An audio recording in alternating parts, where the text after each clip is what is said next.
निगम कल्पतरुर्गलित फलम शोक मुखादमृतो द्रव संयुतम पीबत भागवतो रसमालयम मुहुर्मुहु रसिका भवि भावुका। বললেন এই যে শ্রীমদ্ ভাগবত মহাপুরাণ, এটা কি? নিগম কল্পতরুর গলিত ফলম।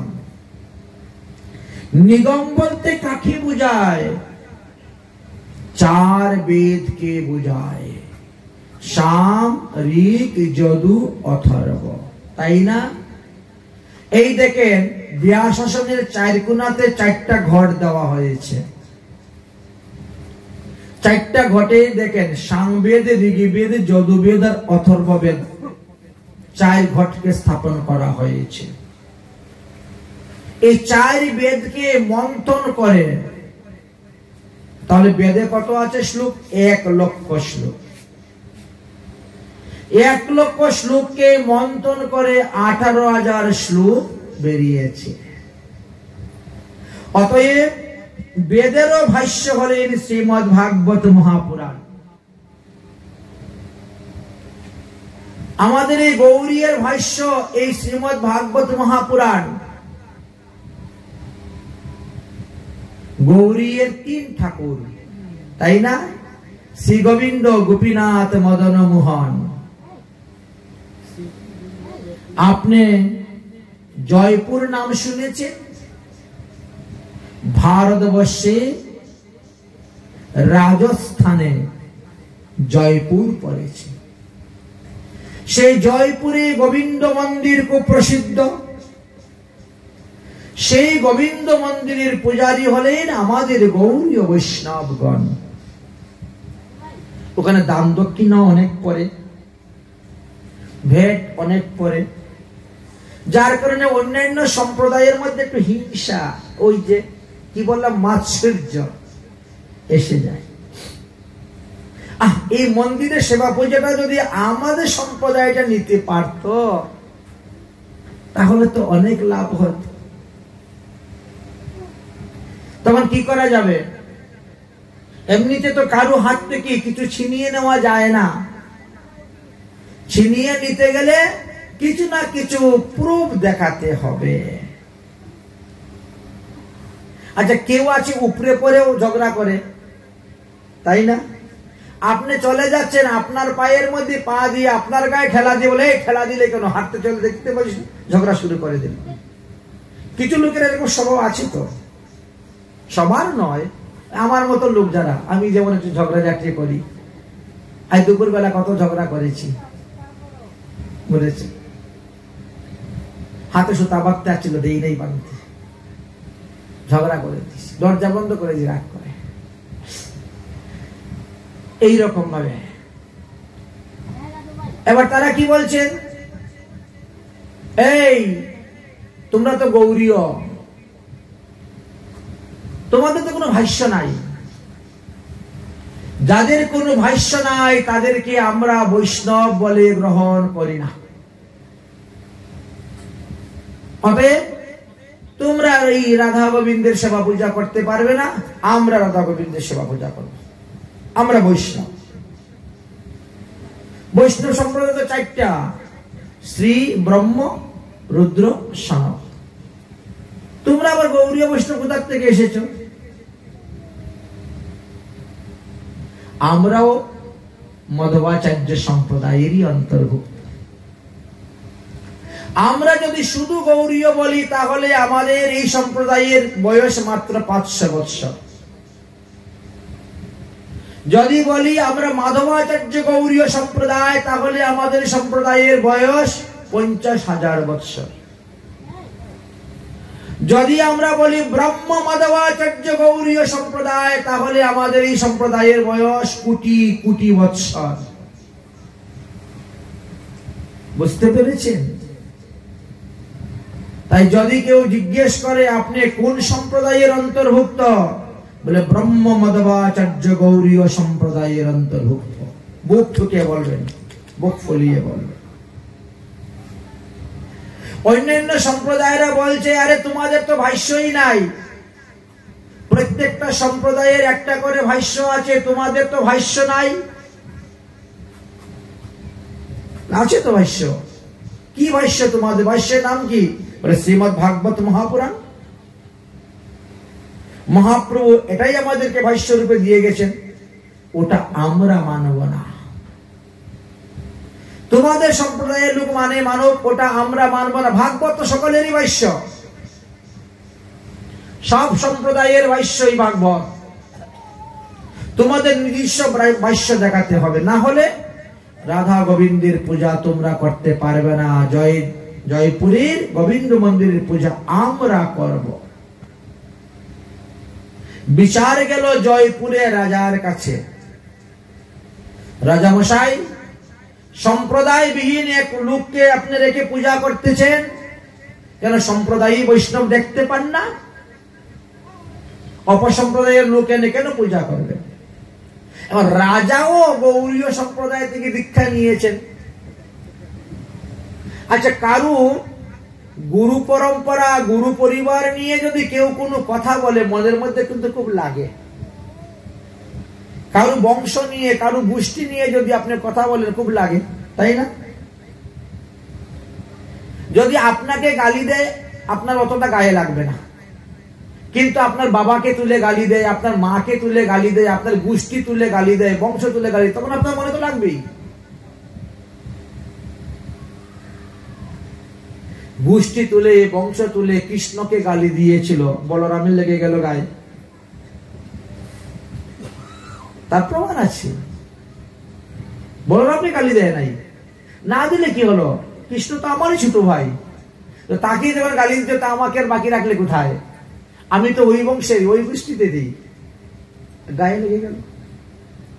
ঠিক তেমনি ভাবে রাজা তখন কি করলেন? তিনি বৃন্দাবনে একখানা চিঠি পাঠাইলেন।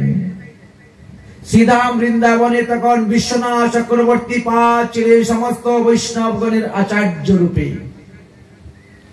অতি বৃদ্ধ, বয়স অনেকটা হয়ে গেছে। তিনার কাছে পত্র পাঠিয়ে লিখলেন, গুরুজি, একটা বিশাল ঝড় উঠেছে। গৌড়ীয় সম্প্রদায়ের বৈষ্ণবরা কোনো বৈষ্ণবের মধ্যে পড়েই না, তাদের মধ্যে কোনো ভাষ্য নাই। তাই অন্যান্য সম্প্রদায়রা গোবিন্দ মন্দিরের পূজা দাবি করছেন, তারা এখন পূজা কেড়ে নেবেন। যদি গৌড়ীয় সম্প্রদায়ের মধ্যে কোনো ভাষ্য থেকে থাকে, তাহলে তাড়াতাড়ি পাঠান, তাড়াতাড়ি পাঠান। বিশ্বনাথ চক্রবর্তী পাদ তখন একেবারে বৃদ্ধ বয়স, যাওয়ার মতন ক্ষমতা নেই। তাই তিনি কি করলেন? বলদেব বিদ্যাভূষণকে পাঠাইলেন। বলদেব বিদ্যাভূষণ তিনি এসে উপস্থিত হয়েছেন সেই জয়পুরে। রাজা এক বিরাট রাজসভা করলেন, ধর্মসভা করলেন। ধর্মসভাতে প্রত্যেকটি মানুষ, প্রত্যেক সম্প্রদায়ের মহান্তগণ, আচার্যগণ তাদের নিজ নিজ ভাষ্য তুলে ধরলেন, ভাষ্য দেখালেন, ভাষ্য পড়ে শোনালেন। সবার শেষে সভাপতি বলছেন, গৌড়ীয় সম্প্রদায়ের যদি কোনো কেউ থেকে থাকেন, তাহলে আসুন, আপনাদের ভাষ্য দেখান। তখন বলদেব বিদ্যাভূষণ গিয়ে সেই মঞ্চের মধ্যে উঠলেন। মঞ্চের মধ্যে উঠে বললেন, আমাদের ভাষ্য হলো শ্রীমদ্ ভাগবত মহাপুরাণ। মহাপ্রভু অতি বাল্যকালে যখন মহাপ্রভুর নামকরণ হয়েছিল, নামকরণের সময় আপনারা কি করেন? একদিকে ধান, দুব্বা, খই, চিরামুড়ি রাখেন, একদিকে আগেরকার দিনে গরুর লাঙ্গল, জোয়াল, রশি রাখতে হয়, একদিকে সোনা রূপা হীরামণি মুক্তা, একদিকে গীতা ভাগবত পুঁথি গ্রন্থ রাখতেন। এইভাবে রেখেছিলেন মহাপ্রভুর সময়।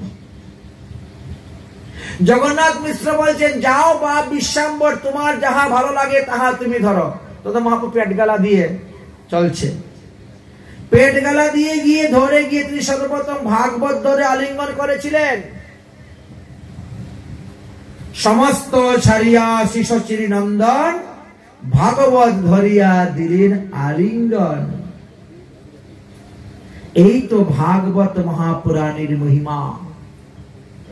মহাপ্রভু আমাদেরকে ভাগবত ভাষ্য দিয়ে গেছেন, মানলেন না। অন্যান্য সম্প্রদায়ের লোক যারা, তারা মানতে রাজি হলেন না। ভাগবত সকলেরই ভাষ্য, তোমাদেরকে আলাদা একটা ভাষ্য দেখাতে হবে। যদি আলাদা ভাষ্য দেখাতে পারো তাহলে তোমাদেরকে বৈষ্ণব বলে মানব, তোমরা পূজা করতে পারবে, না হলে পারবে না। বলদেব বিদ্যাভূষণ বললেন, তাহলে আমাকে 7 দিন সময় দেন, আমি আমাদের সম্প্রদায়ের ভাষ্য দেখাবো। 7 দিন সময় দেন।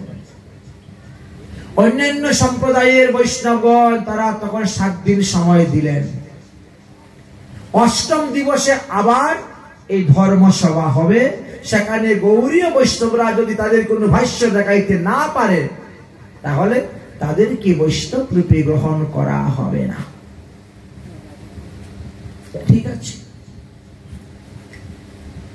এবার বলদেব বিদ্যাভূষণ একেবারে সাষ্টাঙ্গে পড়ে গেলেন গোবিন্দ দেবের চরণে।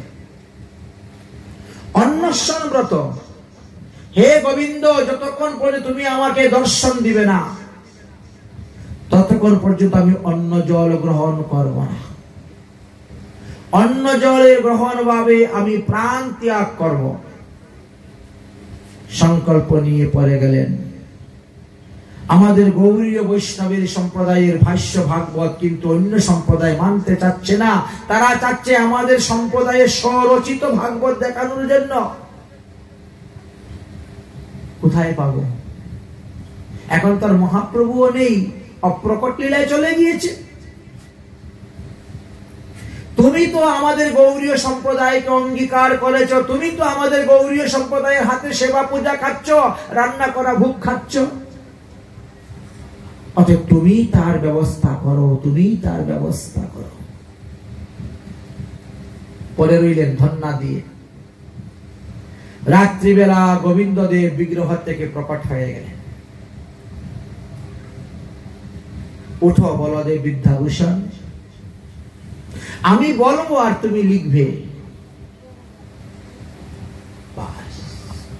গোবিন্দদেব নিজের মুখে বলে যাচ্ছেন আর বলদেব বিদ্যাভূষণ লিখে যাচ্ছেন। লিখতে লিখতে লিখতে লিখতে একখানা গ্রন্থ হয়ে গেল। এবার এই ভাষ্যের নাম কি দিবেন? গৌড়ীয় বেদান্ত ভাষ্য না, গৌড়ীয় অভিধান ভাষ্য না, তিনি তখন নাম দিলেন গোবিন্দ ভাষ্য। যেহেতু গোবিন্দ দেব নিজের মুখে বলে গিয়েছেন, সবার জানা থাকা দরকার যে গৌড়ীয় ভাষ্যের নাম হলো শ্রী গোবিন্দ ভাষ্য।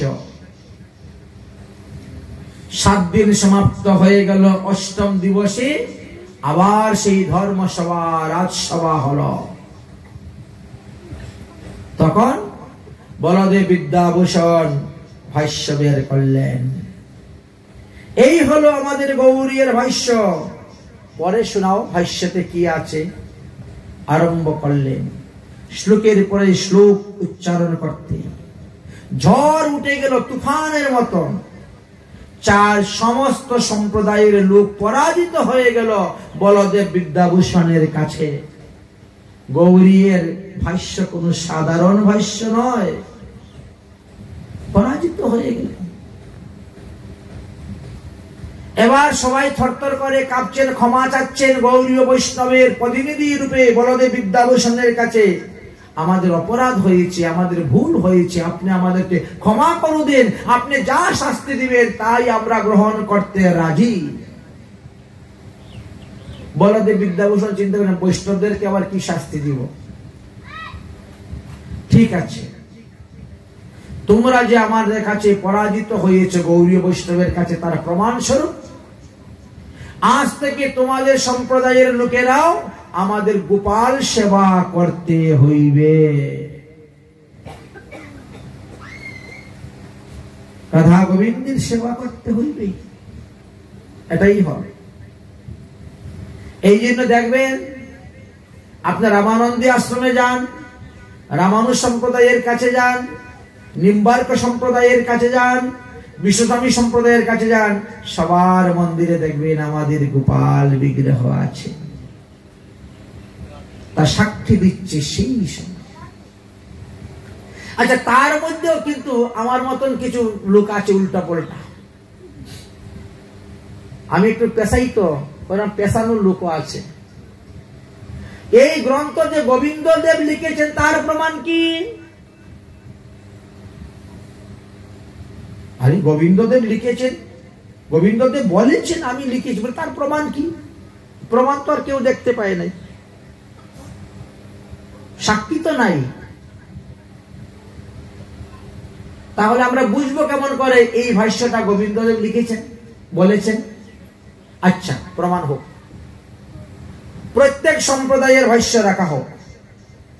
গৌরীয় সম্প্রদায়ের ভাষ্য নিয়ে রাখলেন, তার উপরে অন্যান্য সম্প্রদায়ের ভাষ্য রাখা হয়েছে।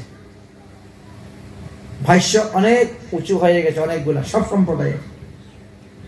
কালকে সকালবেলা আসব, যদি গৌরীয় সম্প্রদায়ের ভাষ্য সকলের উপরে দেখা যায় তাহলে মনে করব যে হ্যাঁ, সাক্ষাৎ গোবিন্দ দেবী এই ভাষ্য রচনা করে গিয়েছে।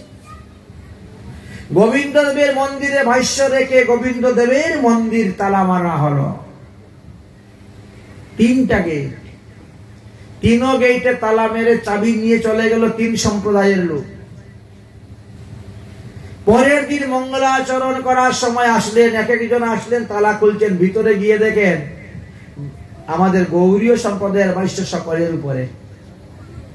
ওখানে তো লুক ঢোকার কোন উপায় নাই যে নিচের বইটাকে উপরে নিয়ে তুলে রেখে দিব, নিচ থেকে গ্রন্থ টান মেরে নিয়ে উপরে রেখে দিব, সেই সুযোগ তো নেই। তখন তারা বুঝতে, হ্যাঁ এটা গোবিন্দ দেবী করেছে। এবার বুঝতে পারলেন ভাগবত বস্তুটা কি। এখানে যে বলছেন নিগম কল্পতরুর গলিত ফলাম, গাছে পাকা ফলের সুস্বাদ বেশি হয়। তাই 4টি ঘর 4 কোণায় যে স্থাপন করেছি, 4 বেদ, 4 বেদ দধি ভাগবত নবনীত। দধিকে মন্থন করলে ননি উঠে, নবনীত উঠে, এই হলো নবনীত। শুক মুকাদ অমৃতম দ্রব সংযুতাম, এটা আরো অমৃতে রূপান্তরিত হলো কেমন করে? বলে সুখদেব এর মধ্যে চঞ্চু দিয়েছেন, এই জন্য শুক মুখাদ অমৃত দ্রব সংযুত। সুখদেব, সুখ পাখি যদি কোনো ফলের মধ্যে চঞ্চু মারে তাহলে ওটা মিষ্টি হয়ে যাবে, টক ফলটা মিষ্টি লাগবে। সুখদেবের মুখের এমনই মহিমা। তাই বললেন এই যে সুখদেবীর মুখনিষ্ঠিত বাণী শ্রীমদ্ ভাগবত মহাপুরাণ, এইটা আপনারা সবাই পান করুন। পিবত ভাগবতম। আচ্ছা, কথা কি কখনো পান করা যায়? কথা তো শ্রবণ করা যায়। পিবত ভাগবতম কি আমরা বলি বাংলায় কি বলে, জল খাবি? জল কি খাওয়ার বস্তু? না, জল পান করা, আর কথা শ্রবণ করা। তাহলে এখানে যে লিখলেন পিবত ভাগবতম রসমালয়ম, বলছেন যেহেতু ভগবানের কথা অমৃতের সমান, এই জন্য বলা হয় ভাগবত কথামৃত, ভাগবত সুধামৃত বলা হয় না? এই দেখেন, ভাগবত সুধামৃত পরিবেশন করিবেন। ভাগবত কথাটা অমৃতের মতন লাগে, সুধার মতন। অমৃত পান করলে পরে যেমন মানুষ অমর হয়ে যায়, ভাগবত কথামৃত পান করার দ্বারা বা শ্রবণের দ্বারা তিনিও অমরত্ব লাভ করতেন। আমরা শুনতেছি কানে, আর কথার যে রস, সেই রসটা পান করতেছি আমরা ইন্দ্রিয়ের দ্বারা। রসটা তো পান করা যায়, রস তো তরল পদার্থ, তাকে তো পান করা যায়। তাই কথা আর কথার রস দুটা কিন্তু আলাদা। রসিকী ভক্তের নিকটেই রসের কথা বর্ণন করতে আনন্দ আসে। বেরসিকরা তো রসের মর্ম কিছুই বুঝে না। আর ভগবানও তো রসিক নাগর, তাকে তো রসের দ্বারাই ভজন করতে হয়।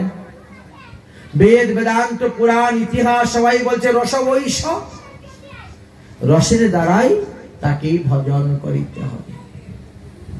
সেই রস আমাদের 5 প্রকার, মুখ্য রস 5 প্রকার, আর গৌণ রস হলো 7 প্রকার। টোটাল 12 প্রকার রস আছে। রস 12টি আছে, তার মধ্যে 5টি। পিবত ভাগবত রসমালয়ম মুহুরুহ রসি ভবি ভাবুকা। কার মুখ থেকে আপনি ভাগবত কথামৃত শ্রবণ করবেন? বৈষ্ণবের মুখ হইতে। ভাগবত পর গিয়ে বৈষ্ণবের স্থানে, অবৈষ্ণবের মুখ থেকে শ্রবণ করলে লাভ হইবে না। এটাই শাস্ত্রে সিদ্ধান্ত দিয়ে গেলেন। কতদিন আপনি এই ভাগবত কথামৃত রস পান করবেন? বলে যতদিন পর্যন্ত আপনার দেহের মধ্যে প্রাণ আছে, ততদিনই আপনি এই ভাগবত কথামৃত পান করে যান। একে কখনো ত্যাগ করবেন না, কখনো ত্যাগ করবেন না। 1 বার নয়, 2 বার নয়, 3 বার নয়, 100 বার, যতবার যেখানে যত ভাগবত সপ্তাহ হবে, প্রত্যেক সপ্তাহে যাবেন, শ্রবণ করবেন। প্রতিটাই যেন আপনার নিজের কাছে মধুর হইতে মধুরতর লাগবে। তাই এখানে বললেন পিবত ভাগবত রসমালয়ম। কার মুখ থেকে শুনবেন? সাধু মুখে। সাধু মুখ থেকে হরিকথা শ্রবণের বিধান দিয়ে গেলেন। অবৈষ্ণবৈশ্য মুখাদ গৃহীণং প্রতং হরি কথামৃতম শ্রবণম নৈব কর্তব্য সর্প উচিষ্ট যথা পয়। বলেন অবৈষ্ণবের নিকট হইতে ভাগবত কথা শ্রবণ করলে সেই লাভ হইবে না। কৃষ্ণার্থী বক্তা যারা, তাদের মুখ থেকে ভাগবত কথা শ্রবণ করতে হবে। বক্তা যদি কৃষ্ণার্থী হন, শ্রোতা যদি কৃষ্ণার্থী হন, তবেই তো সেখানে আনন্দ আসে, সেখানে সুখ আসে। অবৈষ্ণবস্য পণ্ডিতস্য সর্বশাস্ত্র সমন্বিতম বাক্যতস্য ন গৃহ্ণাৎ শিরোনীল যথা হবে। অবৈষ্ণব ব্যক্তি যত বড়ই পাণ্ডিত্য অর্জন করুক না কেন, তার সিদ্ধান্তের মধ্যে ভ্রম, প্রমাদ, বিপ্রবিশ্ব, কর্ণপটবতা, এই 4টা দোষ থেকে যায়। আজকালকে কত কত অপসম্প্রদায় আছে। এমনও কিছু সম্প্রদায়ের লোকের যারা একাদশী ব্রতই করে না। তারা বলে ব্রত, একাদশী নামে কোনো ব্রতই নাই। তো এদের সিদ্ধান্ত শুনলে হবে না। পূর্ব পর করিয়া বিচার। বর্তমানে যে সমস্ত মহাজনগণের আবির্ভাব হচ্ছে, আসছেন, তারা যে মত পথ সিদ্ধান্ত দিচ্ছে, আর পূর্বে পূর্বে যে মহাজনগণ এসেছেন তারা যে মত পথ সিদ্ধান্ত দিয়েছেন, দুটার মধ্যে পার্থক্য আপনাকে বিচার করতে হবে। আপনার হৃদয়ে তো বিবেক নামক পুত্র উৎপন্ন হয়েছে, অতএব বিবেকের সহিত বিচার করে দেখুন।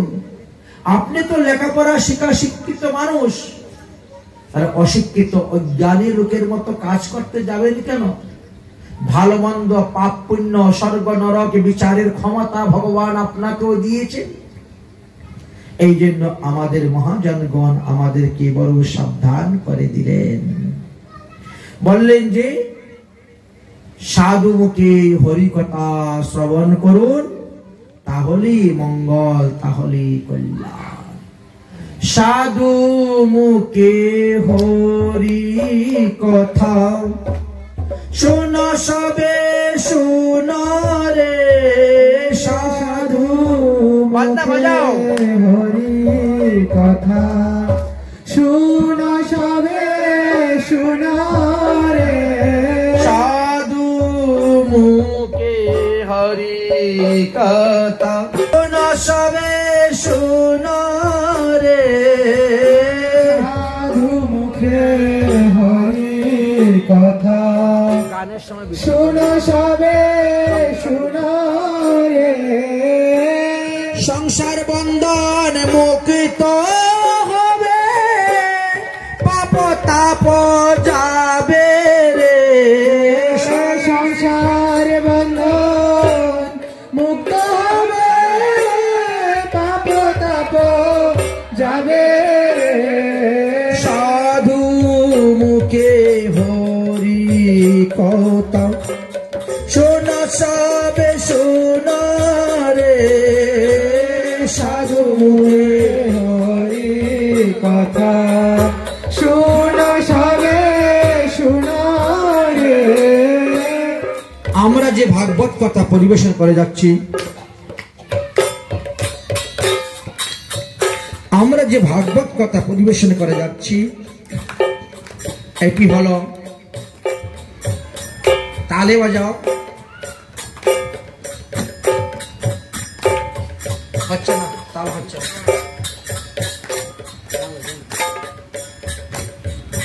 সুখদেবের মুখ নিশ্চিত বাণী, তিন তাল দাও। সুখদেবের মুখ নিশ্চিত বাণী।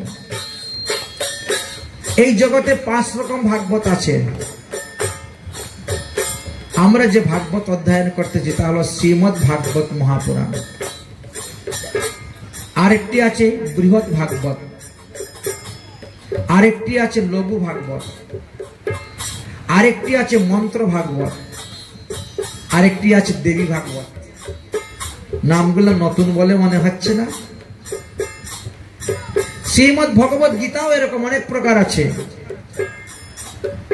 গর্ভ গীতা, গুরু গীতা, পাণ্ডব গীতা, কপিল গীতা, পৃথক পৃথক আলাদা আলাদা আছে। এই জন্য এখানে বলছেন আমরা যে ভাগবত অধ্যয়ন করছি সেটা সুখদেবীর মুখ নিশ্চিত বাণী। সুখ মুখে ভাগবত কথা শোন সবে শোন রে সুখ মুখে ভাগবত কথা শোন সবে শোন রে দেহ মন শুদ্ধ হবে প্রেম ভক্তি পাবে রে দেহ মন শুদ্ধ হবে প্রেম ভক্তি পাবে রে সুখ মুখে হরি কথা শোন সবে শোন রে সুখ মুখে ভাগবত কথা শোন সবে শোন রে। এই শ্রীমদ ভাগবত মহাপুরাণ আগে কোনো গ্রন্থে লিপিবদ্ধ ছিল না। এটি সবার মুখে মুখে ছিল, মনে মনে ছিল। এই শ্রীমদ ভাগবত পুরাণ ভগবান শ্রীকৃষ্ণ ব্রহ্মাকে দান করেছেন, ব্রহ্মা নারদ মুনিকে দান করেছেন, নারদ মুনি ব্যাসদেবকে দান করেছেন। আবার ঠিক তেমনি ভাবে এই ভাগবত মহাপুরাণ ভগবান বিষ্ণুকে দান করেছিলেন। কে? ভগবান শ্রীকৃষ্ণ বিষ্ণুকে দান করলেন। বিষ্ণু হলেন ভগবানের বিলাস মূর্তি। বিষ্ণু লক্ষ্মীকে দান করেছিলেন। আবার এই শ্রীমদ ভাগবত মহাপুরাণ ভগবান শ্রীকৃষ্ণ মহাদেবকে দান করেছিলেন। মহাদেব এই ভাগবত মহাপুরাণকে শ্রবণ করাইছিলেন অমরনাথের গুফাতে বসে পার্বতীকে। তাই অমর গ্রন্থ। দেখেন ভাগবত কিভাবে পরম্পরা অনুসারে পৃথিবীতে আসছেন। গাছে পাকা ফল যদি গাছ থেকে পড়ে যায় নষ্ট হয়ে যাবে, পাকা ফল তো গাছ থেকে পড়ে নষ্ট হয়ে যাবে। কিন্তু সেটা যদি ডালে ডালে গড়িয়ে আসে, একজনের হাত থেকে আরেকজনের হাতে আসে, নষ্ট হবে না, যতই উপর থেকে নিচে আসুক না কেন।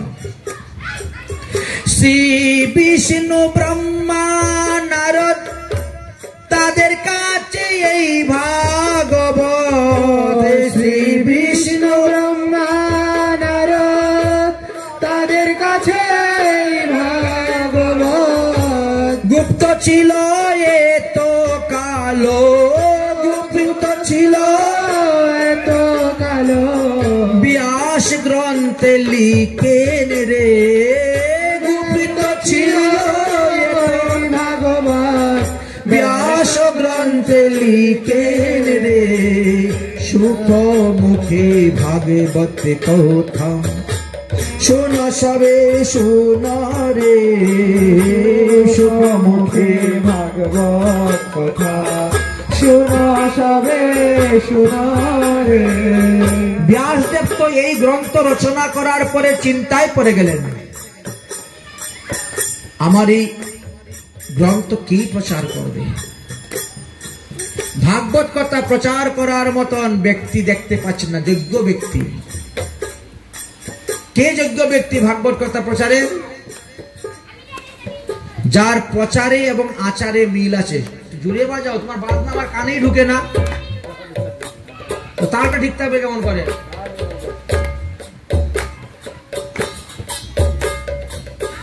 যে ভাগবত প্রচার করবে তার আচার ঠিক থাকতে হবে। যদি আচার এবং প্রচার ঠিক না থাকে তাহলে তার বাক্যে শক্তি আসবে না। ব্যাসদেব তার শিষ্য জৈমিনীকে দিয়ে দেখালেন, হচ্ছে না, হবে না। সুখদেব তো জন্মগ্রহণ করে চলে গেলেন পর্বতের গুফায় তো ভোজন করতে, কে এত বড় ভাগবত প্রচার করবে? তারপরে সুখদেবকে নিয়ে আসলেন, তাকে 18,000 শ্লোকের ভাগবত শিক্ষা দিলেন, তারপর তিনি ভজন করলেন। ব্যাস নন্দন শুকমুনি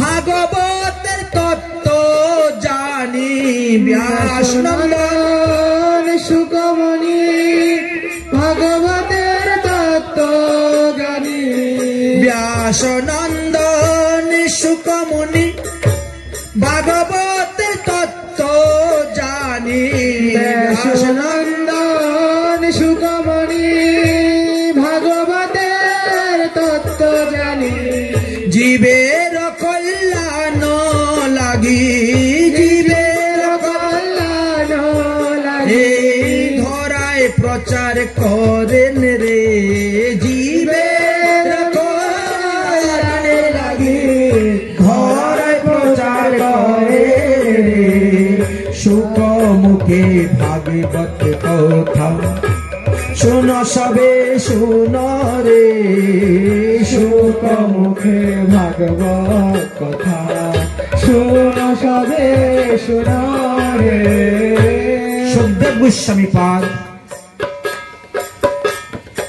আত্মেন্দ্রিয় প্রতিবাঞ্ছা ছিল না তার, তিনি ব্রহ্মানন্দী ছিলেন, তিনি ছিলেন অন্তর্যামী। কেউ তাকে বলতে হয় নাই, নিমন্ত্রণ দিতে হয় নাই, তিনি পরীক্ষিতের সভাতে এসে উপস্থিত হয়েছিলেন।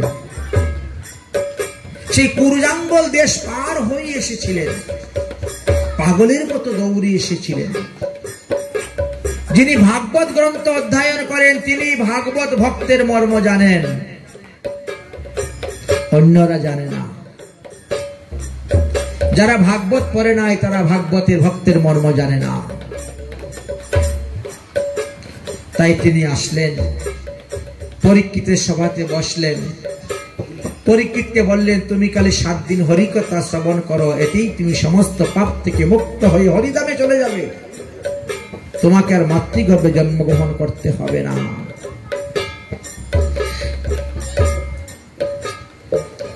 মহারাজা পরীক্ষিত শুনিলেন শ্রী ভাগবত মহারাজা পরীক্ষিত শুনিলেন ভাগবত মহারাজা পরীক্ষিত শুনিলেন শ্রী ভাগবত মহারাজা পরীক্ষিত শুনিলেন ভাগবত ও রাজা ব্রহ্ম শাপ মুক্ত হয়ে হরিপদ পেল রে রাজা ব্রহ্ম শাপ মুক্তি হয়ে হরিধাম পেল রে রাজা ব্রহ্ম শাপ মুক্ত হয়ে হরিপদ পেল রে রাজা শাপ মুক্ত হয়ে হরিধাম পেল রে সুখ মুখে হরি কথা শুন সবে শুন রে সুখ মুখে হরি কথা শুন সবে শুন রে সুখদেব গোস্বামী পাদের মুখ হইতে ভাগবত কথা শ্রবণ করার পর পরীক্ষিত নিত্যধামে চলে গেলেন। তার 200 বৎসর গত হওয়ার পরে তুঙ্গভদ্রা নদীর তটে আত্মদেব ব্রাহ্মণ জন্ম নিলেন। তার পুত্র দুন্দুকারীর আত্মকল্যাণের জন্য গোকর্ণ এই ভাগবত পাঠ করলেন। এর মধ্যে 200 বছর চলে গেল, কেউ ভাগবত দেয় নাই। ভাগবত সপ্তাহ দেওয়া এত সহজ নয়। বহু জন্মের পুণ্য ফল স্বীকৃতি যদি একত্রিত হয় তাহলে তিনি ভাগবত সপ্তাহ দিতে পারেন। শুধু টাকা থাকলেই হবে না, টাকা থাকলেও ভাগবত সপ্তাহ দেওয়া হয় না। আমার বাড়িতে দেখেন, আমার গোষ্ঠীর মধ্যে কত বড় লোক, কোটি কোটি টাকার মালিক, কিন্তু আজ পর্যন্ত একটা ভাগবত সপ্তাহ দিতে পেরেছেন? পারেন নাই। কিন্তু এমনও লোক আছে 10 বার ভিক্ষা করে ভাগবত দিয়ে দিচ্ছে। তার পূর্বজন্মের কর্মের ফল, স্বীকৃতির ফল। তাই পরীক্ষিত উদ্ধারের 200 বৎসর পর, তাহার 200 বৎসর পরে তুঙ্গভদ্রা নদীর তীরে, তাহার 200 বছর পরে তুঙ্গভদ্রা নদীর তীরে, তাহার 200 বৎসর পরে তুঙ্গভদ্রা নদীর তীরে, তাহার 200 বছর পরে তুঙ্গভদ্রা নদীর তীরে, ধুন্ধকারী উদ্ধারিতে, ধুন্ধকারী উদ্ধারিতে, গোকর্ণ পাঠ করেন রে, ধুন্ধকারী উদ্ধারিতে গোকর্ণ পাঠ করে রে, সাধু মুখে হরি কথা শোন সবে শুনে, সুখ মুখে হরি কথা শোন সবে শুনা রে, প্রেত পীড়া বিনাশিনী ভাগবত অমৃত বাণী, প্রেত পীড়া বিনাশিনী ভাগবত অমৃত বাণী। যে আত্মদেব ব্রাহ্মণের পুত্র ধুন্ধুকারী মৃত্যুর পরে প্রেজ্জুনি প্রাপ্ত হয়েছিল, তার উদ্দেশ্যে ভাগবত করলে সে উদ্ধার হয়ে গেল। প্রেত পীড়া বিনাশিনী ভাগবত অমৃত বাণী, প্রেত পীড়া বিনাশিনী ভাগবত অমৃত বাণী, ধুন্ধুকারী তাহা শুনি, ধুন্ধুকারী তাহা শুনি, ভগবানের সারোপ্য রূপ পেল রে, ধুন্ধুকারী তাহা শুনি সারোপ্য রূপ পেল রে, সাধু মুখে হরি কথা শোনো সবে শোনো রে সাধু মুখে হরি কথা শোনো সবে শোনো রে। ধুন্ধকারী উদ্ধার হয়ে চলে গেলেন। তখন কলিযুগের পরমায়ু কত? 230 বৎসরের তাকে একটু বেশি হয়েছে। তারও আরো 30 বৎসর পার হয়ে গেল। মানে কলিযুগের যখন 260 বৎসর পার হয়েছে তখন দেবর্ষি নারদ আসলেন ভারতবর্ষ ভ্রমণ করার জন্য। সমস্ত তীর্থে তীর্থে ভ্রমণ করছেন, করে দেখলেন সম্প্রদায়ের অন্তর্ভুক্ত কোনো বৈষ্ণব পাওয়া যায় না। আউল বাউল কর্তা দরবেশ নরা নারী সাহায্যে 13টি অপসম্প্রদায় ভরে আছে। ভালো লাগলো না। প্রতিটি স্থানেই দেখেন যবনের বাস, প্রত্যেকটা তীর্থের মধ্যে জোর করে দখল করে জায়গা জমি কবজা করে নিয়ে যাচ্ছে। অন্যায় অত্যাচার অধর্ম জীবহিংসা প্রাণহিংসা করে পবিত্র তীর্থকে অপবিত্র করে দিচ্ছে। কি করা যায়? যারা বুদ্ধিমান তারা কি করেন, মন্দিরের চারপাশে যে জায়গা জমি আছে ওখানে স্বধর্ম অবলম্বনী লোকদেরকে বসিয়ে দেন যাতে অন্যরা কবজা করতে না পারে। বর্তমানে মনে করে শ্রীমঙ্গলের নির্ময় শিববাড়ি কত জায়গা জমি ছিল,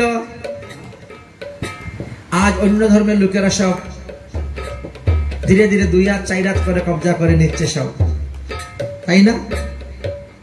কতটুকু আছে বাকি? কিন্তু ওখানে যদি একটা বুদ্ধি করে এই নিমাই শিববাড়ি চতুর্দিকে কিছু স্বধর্মের লোককে বসিয়ে দেওয়া হতো চতুর্দিকে ঘুরে, তাহলে কি দখল করতে পারতো? সে প্রতিদিন উলধ্বনি জয়ধ্বনি শঙ্খধ্বনি শুনতে পারতেন, মহাদেব আনন্দ পেতে পারতেন। কিন্তু হবে না। দেবর্ষি নারদী যখন এই দেখলেন ভালো লাগলো না, তাই তিনি অন্যান্য তীর্থ ভ্রমণ বাদ দিয়ে শ্রীধাম বৃন্দাবনে চলে গেলেন। বৃন্দাবনে গিয়ে আবার ভক্তিদেবীর সঙ্গে সাক্ষাৎ। জ্ঞান বৈরাগ্য অজ্ঞান অবস্থায় পড়ে আছেন, মোহনিদ্রায় নিদ্রিত হয়ে আছেন। তাদের মোহনিদ্রাকে ভাঙ্গার জন্য তিনি তপস্যা করলেন। সূর্যদেব তাকে বললেন তুমি ভাগবত সপ্তাহ করো। তাহলে ধুন্ধকারী উদ্ধার হওয়ার কত বৎসর পরে? দেবর্ষি নারদ ভাগবত সপ্তাহ করেছিলেন তার আরো 30 বৎসর পরে। তার 30 বৎসর পরে আনন্দঘাট গঙ্গার তীরে, তার 20 বছর পরে আনন্দঘাট গঙ্গার তীরে, তার 30 বৎসর পরে আনন্দঘাট গঙ্গার তীরে, তার 30 বছর পরে আনন্দঘাট গঙ্গার তীরে, জ্ঞান বৈরাগ্য জাগাইতে চতুর্শন পাঠ করে রে, জ্ঞান বৈরাগ্য জাগাইতে চতুর্শন পাঠ করে রে, জ্ঞান বৈরাগ্য জাগাইতে চতুর্শন পাঠ করেন রে, জ্ঞান বৈরাগ্য জাগাইতে চতুর্শন পাঠ করে রে। সাধু মুখে হরি কথা শোনো সবে শোনো রে, সাধু মুখে হরি কথা শোনো সবে শোনো রে, সাধু মুখে হরি কথা শোনো না রে, সাধু মুখে হরি কথা শোনো সবে শোনো রে। এইভাবে কলিযুগের 260 বৎসর পার হয়ে যাওয়ার পর আজ নৈমিষারণ্যে এসে উপস্থিত হয়েছে সুতমণি। নৈমিষে সুতমাসিনাম অভিবাদ্য মহামতি তিনাকে দর্শন করে ৬০,০০০ মুনি ঋষিগণ তিনার চরণে পড়ে গেলেন। আপনি ব্যাসদেবের শিষ্য, আপনি সুখদেবের মুখ থেকে ভাগবত বলেছেন, শ্রবণ করেছেন, অতএব আমরা আপনার মুখ থেকে ভাগবত শ্রবণ করতে চাই। যার ভাগবত পরম্পরা আছে তার কাছ থেকে ভাগবত শুনতে হয়। যার গুরু পরম্পরা নাই, যার ভাগবত পরম্পরা নাই, তার মুখ থেকে ভাগবত শুনে লাভ হবে না। তাই সবাই মিলে ধরলেন। তাহার পরশ অষ্টহাসি ঋষি নৈমিষার নতে বসি, তাতে পরশ ১০০০ ঋষি নৈমিষার নতে বসি, জ্ঞান যুগ যজ্ঞ ছাড়ি ভাগবত কথা শুনে রে। জ্ঞান জাগো যজ্ঞ ছাড়ি ভাগবত গান করে রে। শুক মুখে ভাগবত কথা শোন সবে শুন রে। শুক মুখে ভাগবত কথা শুন সবে শুন রে। শুক মুখে ভাগবত কথা শুন সবে শুন রে। শুক মুখে ভাগবত কথা শুন সবে শুন রে। बोलो श्रीमद् भागवत महापुराण की